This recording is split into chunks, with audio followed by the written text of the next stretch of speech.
Railway mixed high school 1989-90 batch వాళ్ళు reunion అవుతున్న సందర్భంగా ముందుగా మీ అందరికీ నా శుభాకాంక్షలు.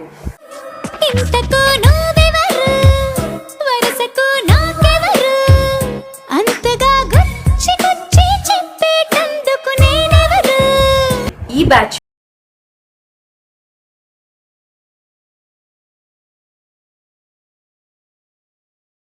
అందరూ ఎక్కడున్నా సరే డోంట్ మిస్ ఇట్. గుర్తుంది కదా, October 1 Vijayawada Highland resort. Okay, have fun.